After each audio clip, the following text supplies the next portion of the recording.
And welcome back to the Steel City Gridiron Report. I'm Nick Hedrick. That's Ethan Morrison. Big E, E Money, whatever you want to call him. We're back in a day and night difference between our last episode and what the mood will be here tonight. Steelers walking away with the victory in the jungle, perhaps feeling a little unlimited. 44 to 38 on Russell Wilson's best game as a Steeler, his first 400 plus yard passing game since 2017, which to much to my surprise, because that's when I graduated high school in the spring of 2017. That is 7 years ago now, which sounds insane. Ethan was still in Pampers in 2017, perhaps. But my friend, how are you? How are we feeling? I'm feeling good. I'm feeling great, especially after that offensive performance last week for the Steelers. Kind of gets the sour taste out of the mouth after the Cleveland game. So feeling good with where they're at the moment, and obviously got Cleveland again this week. So it's going to be another tough test against a team that they couldn't figure out in the snow 2 weeks ago. So it's going to be a good. I'm very intrigued to see how they come out in this one compared to how they came out 2 weeks ago. Still a little nerves there from where they were 2 weeks ago, and obviously the game in the middle with how the offense played. So there's still a lot to unpack in my mind, and hopefully I'll be able to sort some things out and putting it out over the airwaves through this episode. Yes, absolutely. We'll get into that Browns matchup in a little bit. Hard Knocks begins tonight, Tuesday. Probably as this gets uploaded, you'll have the opportunity to watch Hard Knocks either probably right after it, if the turnaround time's what I think it will be, or you're listening to this on your Wednesday morning on your commute into town, and you'll be able to hear our thoughts on what we think Hard Knocks will look like versus what actually happened, which might not correlate. But we all did see the clip of Tomlin saying, "Get this."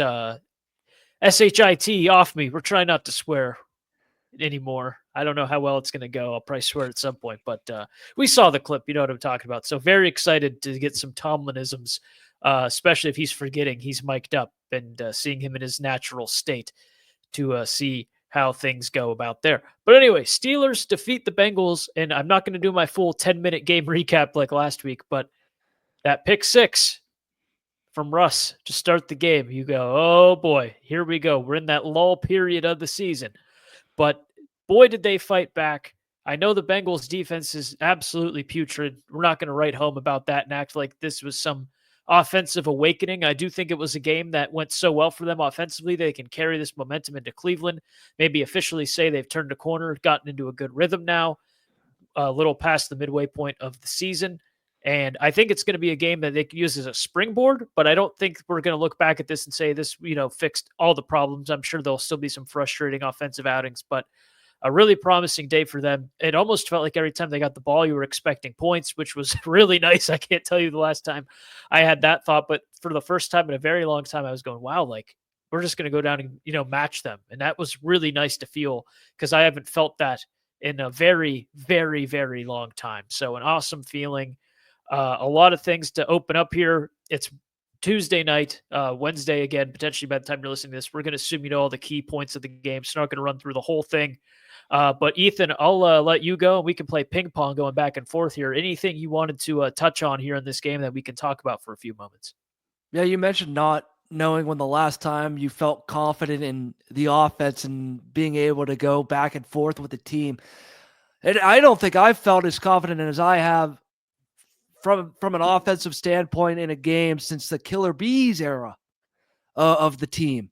Back in like the mid 2010s when they had Brown, Bell, and Ben commanding the offense. I think that's really when you saw them go blow for blow with a pretty bad defense. One comes to mind is the Colts game with Ben threw for 5-6 touchdowns in a game and beat the Colts like 55-35 or something like that.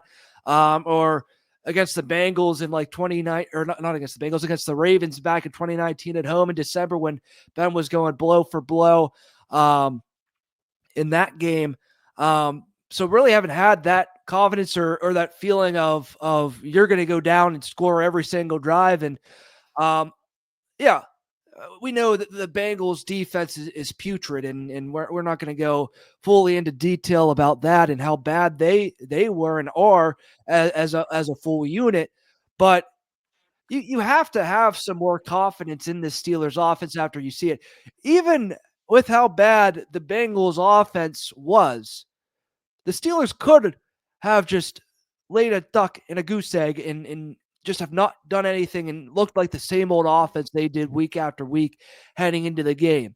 And they didn't. They matched the Bengals every single drive in that first half after that interception play.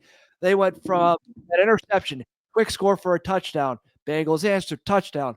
Then Bengals answered again. They just kept getting points on the board. And the one thing that we have not seen over the course of this year, they get a fumble, you get the 3 points at the half. Now, granted, it was terrible clock management by Tomlin in those waning 30 seconds left in the half. That was bad, but they were still able to get the 3 points. Even in the second half, they get that field goal blocked by Boz, some anger issues with Pickens, kind of, or some celebration issues with Pickens, anger issues, whatever you want to call it, with Pickens kind of blow away any chance of scoring because, they could have very well came out on their first drive and got a touchdown right away after Pickens hauled in that long reception that put them, at the 15-yard line or so. They could have very well scored a touchdown there. Yeah. So they were going, drive for drive and getting points there. And Wilson was very confident.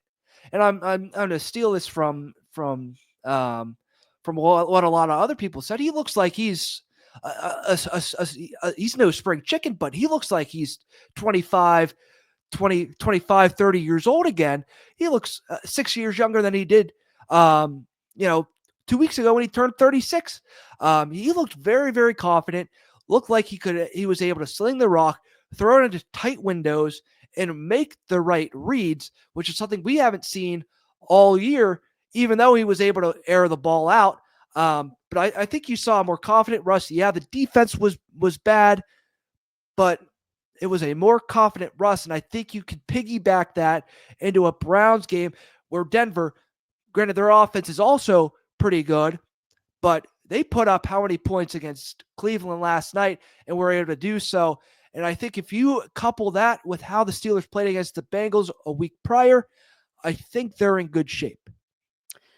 I believe Russ had completed a ball to 8 different receivers in like the third quarter. I don't know what that total ended up being, none of which were Mike Williams, which I'm still very, very confused about. It could be Deontay Johnson, though. Harbaugh's making cryptic statements about the status of Deontay Johnson already. I look forward to him getting cut and watching the Steelers playoff game with Ben on football in a couple weeks here. But yeah, interesting case there. People keep getting banged up this part of the season. We saw Calvin Austin get hit hard twice, left the game. So maybe Williams does find a bigger role. I don't know. I'd like to see him find that role. I can talk about that every week, and it's not going to change anything. But yeah, just a great game for Russ. And we've seen him do things very well as a Steeler. He's found a lot of success with the moon balls that he's known for. And all of that. And last week I criticized his decision making of standing in the pocket way too long, and it felt like there was just no sense of anything going on around him. And there was like a night and day difference again in this game. He's elusive when he had to be. He's making quick decisions. Maybe that's because there's a lot more open receivers that he was able to throw to. He didn't have as much to think about. But I mean, I think he needed this game. When you and the boys are sitting by the fire on a Friday night, a couple cold ones, some suds next to you, sipping at it, someone goes, we needed this. I think Russ needed this. This was the game where he goes, I'm here. I'm helping this team win. There's nothing up in the air anymore, which I don't think there should have been, but there's definitely now nothing in the air anymore. Like he is the guy that they need under center right now.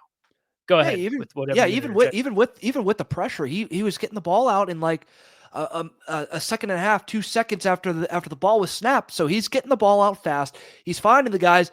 There was one play when I think it was Van Jefferson when he hauled in that slant route, he wasn't even ready to break on the slant, and Russ threw the ball right there, and Van went up and just snagged it, and he was gone and took the That was a ball. huge play It too. was a huge play because it was third down.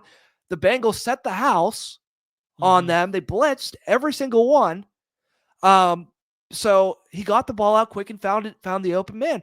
So yeah, I mean, he is playing as confident as I've ever seen him play over the course of this year, and I think it just continues because he was just. I mean, he's a veteran guy, so he's able to pick up, when guys are bluffing, he's able to pick up protection. You didn't see that with Fields earlier on in the year, but now that you have this veteran guy in there who's able to make those reads and make those plays and make those adjustments at the line of scrimmage, it's going to bode well for them late this year. And I think he's naturally developed that trust with George Pickens where he knows, okay, I can just put the ball in this general vicinity and he's going to be able to make a good attempt at it. And he's built it with Calvin Austin, which is awesome to see. The comparisons between Calvin Austin and Tyler Lockett, his longtime counterpart there in Seattle. I loved Tyler Lockett. And Wilson's now kind of giving Austin that trust where he's putting the ball there and he's making plays. He's jumping to get the ball. He's fast naturally, so he can go get it. And it's really cool to see that they've developed that kind of connection at this point of the season. Did want to talk about what we have to talk about, and that's George Pickens. This game, it ended up being okay that he was a hothead the whole time, but we're at a point in his career now where we can't tolerate this much longer. If their receiver room wasn't in such a state of disarray already, I think we would see Tomlin coming down on this a little harder. And he's been critical of Pickens in his pressers and stuff, saying he needs to mature. I can't recollect the AB, Claypool, Juju days that much. I mean, I can, but I can't remember what Tomlin was saying. I don't feel like he was ever this critical publicly of these guys, or if he was, it wasn't as direct and straightforward. But I mean, it's just boneheaded mistakes, and you can try all you want to say, look, Josh Allen points too. We've seen in college and the NFL, you can't do the gun thing. You can't start vibrating your hand around to, make it insinuate it's a gun. You can do the point, but the minute it starts becoming a firearm, there's a gray area there. The body slams, the Macho Man Randy Savage elbow drops, the people's elbows. I mean, every time something happens downfield with him, you just get a little nervous pre-play, during the play, and after the play, and it's really concerning. And these games are going to matter. Every game obviously matters, but now you're in after this week against Cleveland, and no disrespect to Cleveland, part of me still thinks they're going to lose this game, but you're running your gauntlet after that. The Philly, Baltimore, Kansas City gauntlet. You can beat these teams. I'm not saying I'm favoring them in these games by any stretch of the imagination, but they've proven that they can hang and they find a way to hang with these teams. The Philly game, I'm really worried about, but the way Kansas City's playing, I think they can give that game a pretty good run for their money. Baltimore, they seem to have Lamar's number, but we'll see now what happens when they're in Baltimore. You can't be doing that if you're George Pickens. And I know, you can't control how another grown man behaves, no matter how much of a father figure or a coach or whatever, Tomlin is in the eyes of George Pickens. But, it needs to be resolved. There needs to be some sort of repercussions that he knows he's facing if he acts out of line again. And it's a weird thing to say, but it's where we're at now. You cannot be doing these things on this home stretch of the season, especially with the opposition you have coming up. No, and in this game against Cincinnati, it wasn't like Cincinnati was curling up into the fetal position, the fetal rocking position, and just curling over. No, they were still fighting back, and there you are. You're George Pickens. That's 30 penalty. That's 30 yards worth of penalties that Pickens took in that game that he could have completely avoided. Sorry, hit my mic there. He could have completely avoided it if he just stayed even keeled. Now, after that pick six where Pickens got brought down by the back of the helmet where I thought he tripped, and they took it back for 6, they cut to Tomlin and Pickens having a conversation with one another on the sidelines. And they were cheek to cheek. Right. And it's something I don't ever recall, I think, seeing Tomlin have with a player that has had a so-called diva attitude or an attitude like you saw Juju, you saw Chase Claypool, like you mentioned back over the past several years. But this was really the first time where I really think anyone has seen Tomlin during a game, um, talking to his guy, saying a guy that has some issues with keeping a level head, and saying, "Hey, we need you." In throughout the rest of this game, there's still plenty of game left. It was only the second drive of the game total Mm. between both teams. Keep your head in the game.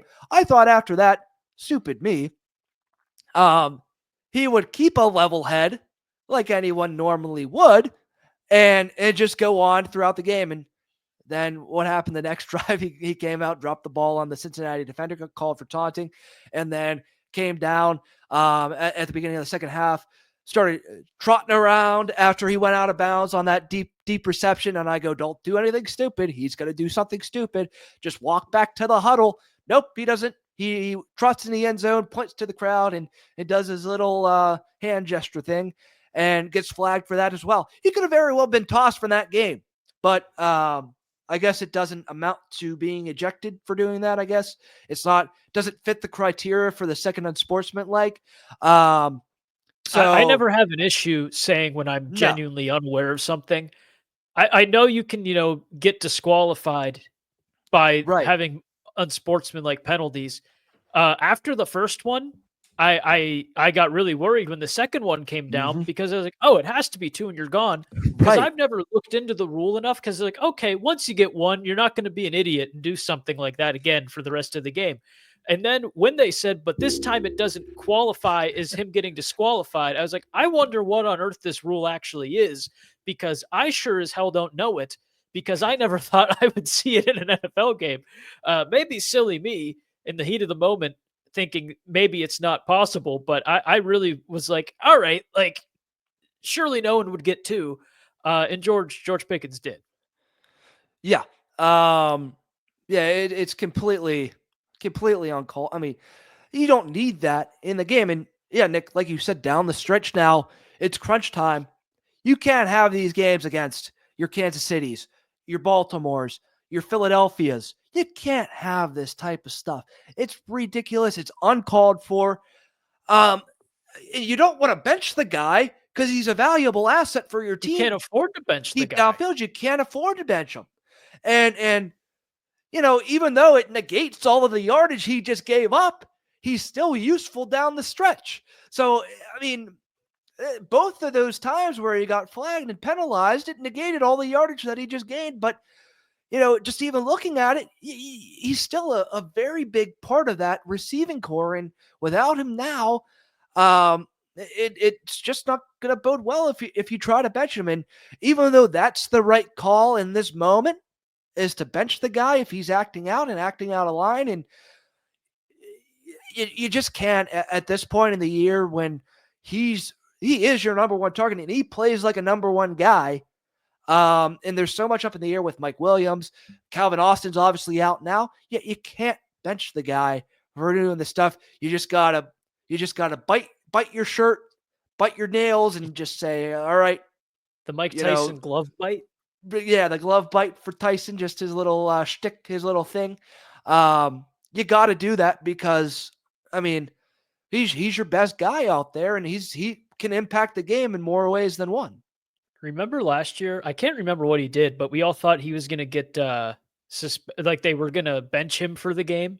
Yep, And him I and think so. Rudolph just went off together, and he scored Uh-huh. like 2 or 3 touchdowns. That was That crazy. was the Maybe Cincy game. The Cincy yeah, game, I that think, was was the game. Cincinnati. Yep. Yeah. I Uh-huh. watched that at, Yep. Buffalo Yep. Wild Wings. You don't care, but Yep. I'm just telling you now that I'm remembering things about this game. I can't remember what he did though, and I'm kinda mad because that was only last year, and I can remember stupid things from 10 years ago about this Did team, but he apparently did he say something about Pickett?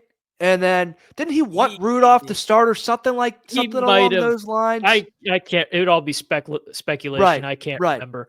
But I remember he was on my fantasy team, and I had him on my bench, and I was like, "Yeah, he's not even gonna play. I'm not taking that risk." And then he had scored, like, twice by the time I got to Buffalo Wild Wings to watch the game. But anyway, I digress. TJ Watt was alive finally. Great to see from him. I think he's playing banged up. I don't wanna sit here and make excuses, he's not he is up there for sacks this year. I don't think he's top 5. He wasn't going into the weekend. I don't know if he ended up there after. I think they credit him for 2 this past week. I'm not sure, but I mean, I think he's playing banged up. And when you've had as many injuries as he has, I think that's pretty normal. And then you account for all the ways they're blocking him. Uh, so I give him credit for still being able to wreck the game in the way he can as often as he can. That being said, I'm still very upset he couldn't show out against Cleveland. I thought that was a very favorable matchup for him. And Myles Garrett, who's also playing through quite a bit and has played through quite a bit, wrecked that game. So I hope we see a little bit of a flip flop in that come Sunday. Only other thing I wanted to touch on here was we're already at 20 minutes. The freaking announcers with Boswell, they tried everything in their power to jinx him. They were saying he's never missed in this stadium. He's made 600 field goals and 600 attempts here. He basically never misses a field goal. What an ace up Mike Tomlin's sleeve this is. Mike Tomlin said that he would trade all his children's for one Chris Boswell. He's so good. And then he made it. And I was like, oh, thank God. And then he goes out there after Pickens kind of put them in a bad spot that first drive of the second half.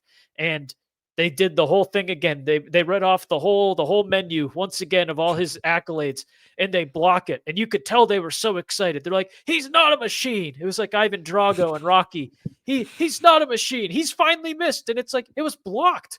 Why is that the kicker's fault that it was blocked? He went up there untouched and blocked the field goal, and they're acting like it was some indictment on Boswell's ability, and they finally cracked the code. I don't know. That was really frustrating. I don't know if frustrating is the right word. It was just annoying to watch. Number two, Herbig strip sack that was returned. Oh, geez, I'm blanking on who returned it. Peyton Wilson. Wilson. There we go. Thank you. Yep. I don't know why Austin was in my head, but that's not someone on defense. But strip sack, you're like, wow, multiple scores this late in the game. This thing's over. And they play this weird prevent defense, which, like, okay, but somehow the game still ended up coming down to an onside kick with like 2 minutes left. And we're relying on Connor freaking Hayward, whose brother had a great game. And that was great to see after last year, which I think Cam Hayward didn't have the best of years. Cam Hayward's had some really great moments this year. And I think that game Sunday was his best of the season. Awesome to see from Cam. Phenomenal stealer. Connor Hayward catches an onside kick, recovers the onside kick, and it's fine. But like, I get that you don't really care if they're getting the ball moving it a bit up that much. Like, you're just trying to prevent a quick score. But then they got a quick score when Chase just zooted all the way downfield and they scored like a play or two later. It was just kind of weird. Like, I get them just trying to keep everything in front. Naturally, the time's going to tick away and you're probably going to win. But there was a sense, it became like kind of nerve-wracking when it shouldn't have been, because they were just so that like it became a 6-point game, and it didn't need to become a 6-point game. And I'm kind of worried about this Cleveland matchup now, because it seems like the Browns are getting in a rhythm offensively, and the Browns have nothing to lose and everything to gain by just ruining division rivals' seedings and whatnots and what have yous. We'll get to that in a second. But anything else from the Cincinnati game that you wanted to talk to before we move on and recap or preview the Browns matchup here rather quickly? Yeah, I think just other than the defense giving up a lot of points in that game, I think they still played very well. They forced the turnovers. Cam Hayward with the tipped pass and Dante Jackson's interception, which he leads the team in interception. I think he's close to being one of the league leaders in interceptions as well. So they were able to force turnovers. They were able to influence the game in multiple ways, even though they gave up a lot of points in the process as well. But that's what you need to do. You need to, even though they did give up those points, they were able to capitalize on turnovers late in that game as well. So they played very well, and they did it once again without Alex Highsmith, who should be returning in the next couple of weeks. So if they get a healthy Alex Highsmith, and if Watt can somehow get out of this, I mean, if you think he's banged up and he's not playing to his best, I mean, he's still able to impact the game, but he's not getting into the quarterback as much. But if they get a fully healthy Alex Highsmith back, and they're able to use him, Nick Herbig, and Watt, I think this defense is going to be very, very strong. And you saw it again Sunday with Cam Hayward and what he's just been able to do over the course of this year. I still think, even though they gave up those points, they're still in a very good spot. One last thing, Joey Porter Jr. I was just about to address this and not really give much of an opinion on it, but I'm glad you brought it Um, up now. Tomlin referenced you're gonna put your hands on him when you're playing against Shaq or something like that during his weekly press conference today. It was just a terrible game, and he's had a Mhm. rough year. Just overall. But this guy can make plays, and because you saw him make plays last year in his rookie year. It's just something he's going to have to work through. And I don't really have much to add other than it was just a very, very rough game. His Mhm. worst since entering the league last year. Yeah, and I mean, this is how quick things switch up. A couple weeks ago, there was some advanced stat thing basically saying how good Porter Jr. was, and he had a Mm-hmm. rough go of it against Cleveland. He's had a rough go of it against Cincinnati. Uh, and he's a phenomenal talent. And unfortunately, this is going to happen when you're this new to the league in year 1.5. It's frustrating, but I think at a time like this, when you've seen that talent on display before, he shut down top receivers before. He was on Jamar Chase, who's having a banner year for the most part of this game. You don't want to run him out of town. And what I mean by that is, I don't know how often Joey Porter's on social media and whatnot, or how much of it he reads. But I mean, you don't want the notion to become that we don't like this guy and we think he's washed and all that whatnot. I mean, this guy is a superb talent. Dad was a great Steeler, and we've seen it on full display before. After two bad games, and yes, the Cincinnati game was insanely bad. 6 penalties. 2 penalties were on one play. Like, it was not a day he should ever want to remember other than something as pure motivation going forward. But just because of that, I don't think you need to turn your back on him and change the entire narrative that he's some washed waste of a draft pick legacy. Steelers going for a nice family good feeling storyline over using their brains. He's a great talent. I think it's going to work out. You don't turn your back on someone, especially someone this young, after back-to-back bad showings. That's the opposite of what the narrative should be. We should be talking about getting him right on track and saying, okay, this is just going to happen. Let's rally. We know he's good. We know the talent's there. You got to support your players in a time like this, not turn your back on them.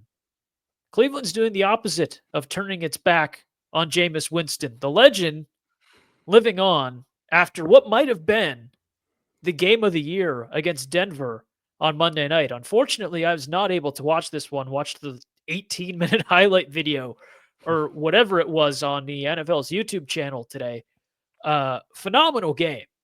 All in all, Bo Nix, who knew he was going to be that good coming out of college? Probably a few draft experts, but as someone who saw him in Auburn before he went to Oregon, I was not sure Bo Nix's style would end up working well once he got to the NFL, even with the Oregon games I had watched by that point. But anyway, this isn't about Bo Nix. This is about Cleveland. And what I kind of mentioned earlier when this came up, Cleveland's very dangerous right now. We all knew the Thursday night game was a trap game, and the narrative immediately became it was blizzarding. It was a short week. We're at Cleveland, where we haven't had a lot of luck the last couple years. Pittsburgh's going to beat them back home at Acrisure, or Heinz for those of you who refuse to acknowledge Acrisure, which I totally understand. But now, Cleveland just beat Pittsburgh. They just had a shootout with Denver. Nick Chubb's back. They have him and Jerome Ford. They're figuring out that whole dynamic. They have Jameis Winston now in control of this offense for a few weeks. Is he still going to do something really dumb, perhaps multiple times each game? Yes. But it seems like this Cleveland offense, who, again, usually their defense is pretty stout, too. I'm not totally caught up on the injuries in terms of Cleveland's defense. Obviously, Garrett was playing banged up this year and those sort of things, and he's back and making an impact, whatever, what have you. But I mean, this is a team who, yes, they're eliminated basically from any meaningful stipulations going forward. Best they can finish is 8-9 if they win out now. But they have nothing to lose. Jameis has been under center, building that camaraderie with everyone. And the defense typically, is pretty good. They're a team that now their whole point is just to go out there and kind of wreak havoc. Nothing to lose. Go out there. Let's just do something. Let's just make this entertaining for the fans that still go out and watch these games. Because last night's game was very entertaining. And finally, they started using Jerry Jeudy, who's an insane talent, Loved him in Denver when he was actually on the field getting the ball during the Russell Wilson years. And then, Elijah Moore, David Njoku, phenomenal tight end, 2 touchdowns yesterday. I can't remember the first one. I believe it was the second one, jumped up, caught it, falling back. Great Mhm. play. This is a team, again, for the fifth time to reiterate, they're here just for chaos at this point. And when you're a team like Pittsburgh, who's now playing for seeding, playing to win this division because the division basically is in your hands at this point. You've had a lot of success against Baltimore. You already beat Cincinnati. You're going to play Cleveland for the second time this week. That's really dangerous to be playing this Cleveland team right now. And I don't want to say half. My confidence in them just, the mentality I had last week of, okay, we're going to win at home now. I'm a little more nervous about it. Now it's down to like a 60%. I think we're going to win this one. It's a lot closer to being a coin flip in my mind than it was after that Thursday night loss a week and a half ago. Yeah, I mean, looking at how the You can tell me offense, I'm wrong. You don't have to sigh and, just looking at, agree. You can tell yeah, me I I'm mean, an idiot if you disagree. just looking at Cleveland's offense and what they were able to do. Yes, Denver's defense has been very, very good. They were a top 5 defense coming into the year. So I mean, they're nothing to sneeze at. They're a very, very good defense. Cleveland just had their number last night. I mean, I think if you get pieces back defensively, like Highsmith, and get pressure on Winston, I think they're going to have an easier time. Conditions are, I don't want to, use this as an excuse, but conditions are more favorable now. It's going to be cold. There's not going to be it's not going to be the lake effect snow coming in off Lake Erie. So the conditions are a little bit more favorable. I have more confidence in this team than I did against Cleveland at home than I did again when they played them on the road. Obviously, everybody knew that it was going to be a trap game. I had no expectations that the Steelers were going to go into Cleveland and beat Cleveland in Cleveland.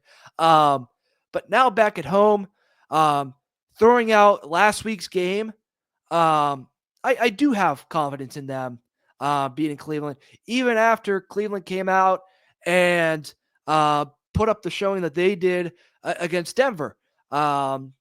Just because Pittsburgh's back at home, they're comfortable playing at home, and just looking at how the offense is played, obviously Cleveland's defense is a very good unit with Garrett, even though they are banged up as well. They still have a lot of good pieces on that defensive side. I think with the way that offense has played last week against Cincinnati, they're going to have a good shot at beating them at home this week. And that's fair. That's fair. I do still think they're going to win, but I think it's a lot more dangerous than we're giving it credit for. And maybe Absolutely. this is too crazy of an analogy or a comparison. Michigan beat Ohio State because they kind of just played their style of game. Michigan did. Mm-hmm. I'm kind of leeching off what Joe Klatt said on his podcast. Also, Joe Klatt, thank you for, and I love Gus Johnson, but thank you for telling Gus Johnson it really wasn't that deep when they were planting the flag because, Gus Johnson was acting like they had, just taken a shot at JFK and was going nuts in the booth. And Joe Klatt was like, oh, okay, now. But yeah, I mean, Ohio State came in confident and they ended up playing a Michigan style football game. They weren't able to do what they wanted to do. Depending on how this game starts, and we've seen how Pittsburgh can start from time to time. It was my biggest nitpick last week. Cleveland can make them uncomfortable. Pittsburgh has a very calculated way of winning football games. No, we didn't see it against Cincinnati, so I feel a little bit better now. But you know how it goes. It's a slow start. They keep it close. And then in the second half, like a big snake, like an anaconda, they squeeze the life out of you and they win. But I do think this time they just bring more pressure on Jameis Winston. I think Jameis Winston is a guy who's not going to let that bother him too much, but he's not the best decision maker, as we saw twice in crunch time last night. He's not the best decision maker. So even if he's okay at shaking off, a close, a near sack, QB pressures, even if he's good at, shrugging the shoulder, rubbing it off and going, okay, let's go, next play, next man up mentality, I think you keep bringing the pressure, he's going to keep making those really errant throws, those bad decisions more and more because you're giving him more to think about. And I think that's the key to victory. And I don't think they did it enough in their first game. And because of that, I'm going to say the Pittsburgh Steelers win this one. I got to do a little bit of an NFC or AFC North score, but not too much of one. I'm going to go Steelers 26, Browns 16. Wow. Wow. That's from where you were at probably 5 minutes ago when you gave your little opening spiel about this game. I thought it would have been a lot tighter than that. It is tight, but here's the deal. Pittsburgh has the lead late. Jameis Winston tries to do too much. Turnover. Back the other way. Some more points. They increase it to 10. But it's clench your booty hole territory. Oh, absolutely. For about 55 of the 60 minutes. I think a 10-point win means Pittsburgh wins convincingly. No, they're going to pull something crazy out at the end after a nail biter of a game. No, it's going to be a classic Steelers game where they're going to keep reeling you in. It's going to be close. They're not going to pull away like last week. I mean, they might pull away last week and do the same song and dance that they do every year, is just play back and let the opponent score, but they're going to keep reeling you in. But I think this is going to be a tight game. I think it's going to be your traditional AFC North type of game. I'm going to go 20-17 Pittsburgh. Okay. They're going to come out. It's going to be a tight game. Yes, I know Jameis and the way that he played last week against Denver and how he came out firing, but this is AFC North football. It's going to be won in the trenches. Wow. And with that O-line better do a hell of better than they did the last game. Yep, that's for sure. Frazier better not be running curl routes down the field like he did on Sunday. But yeah, I think it's going to be a tight game. It's going to be won by the running backs with a sprinkle of Russell Wilson moon balls here and there.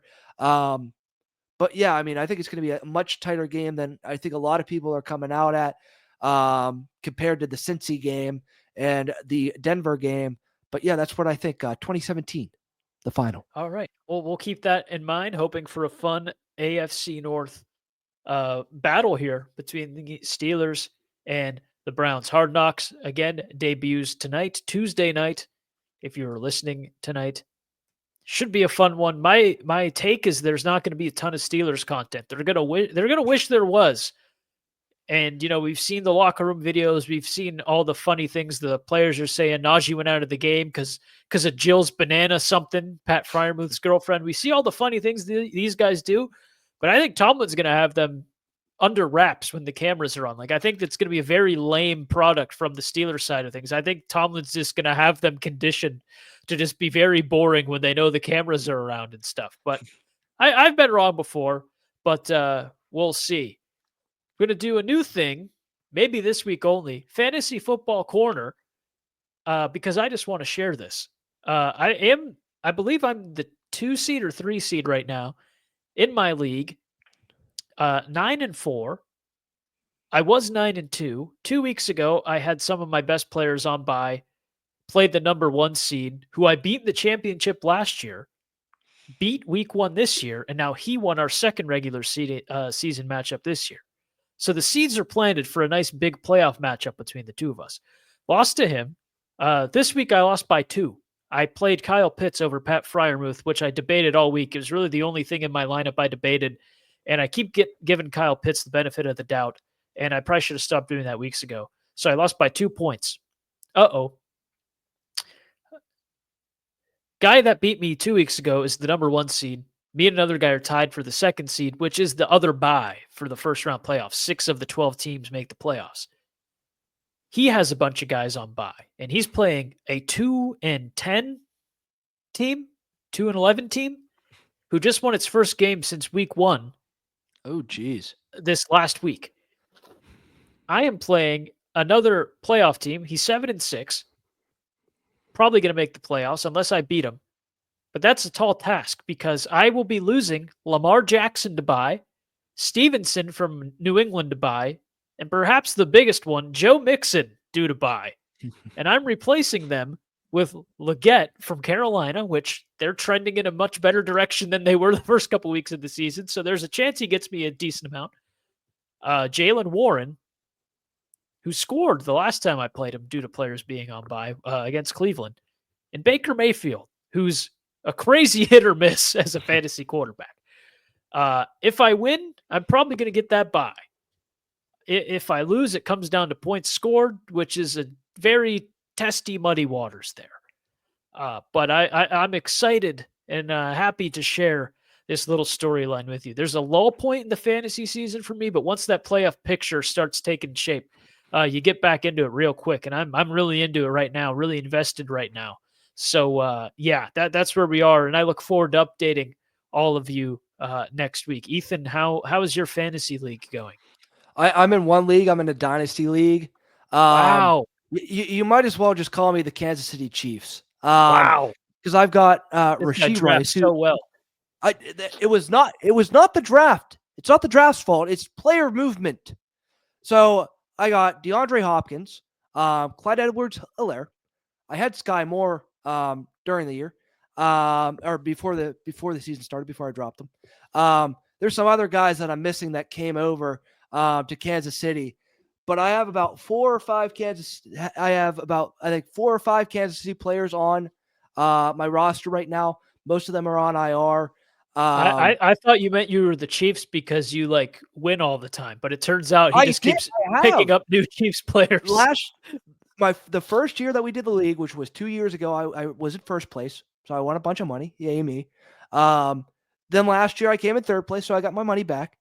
This year has been awful. I am number, I think, 11 in the league, and I'm tanking. I'm done. Wow. I'm trading away. You want Shador Sanders? I'm trading away some assets, trying to stockpile my picks and build back up. It's been a rough year. I've got about there's about 4 spots. There's 4 spots on injury reserve for guys that are on the IR. They're all filled. I have 2 more guys that are on IR that I can't put anywhere, so they're on my bench, and they're players that I need to have. So it's been a terrible year for Ethan in his fantasy football. Ethan, the GM, needs to lock in here 1 week before the trade deadline and move some assets around so I get some draft picks for next year. I'm sorry to bring up such a sensitive subject. I didn't think this was going to take. I know fantasy's a cruel mistress, but I did not think I was going to make you out yourself on how terrible things are going this year. And you can say I need to take my lumps. I need to take my lumps. Okay. It's okay. Was Thanksgiving good at least? It was nice. It was nice. That's good. Saw the wife's family. Didn't see my family. They're snowed in up in Erie. So that's still. I mean, they were. They're good now. Yeah. I mean, there's still a ton of snow on the ground, but they can actually leave their house now. We live in a cul-de-sac, and a plow truck blew its hydraulic system out trying to plow out the cul-de-sac. So they called in a front loader to get rid of the snow. So it was a whole thing. I don't think they left their house between Friday morning and yesterday. Well, this morning actually. I don't believe they left their home, but they're all good now. We just had some leftovers tonight. Actually, it was a good holiday. Very nice holiday. Good to fill up the belly, as they say.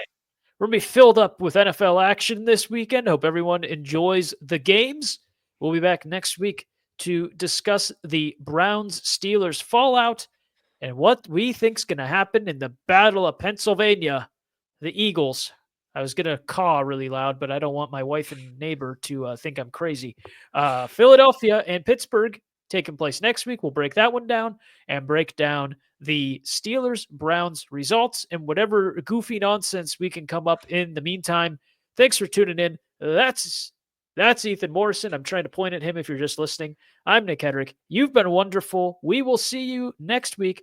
Take care of yourselves.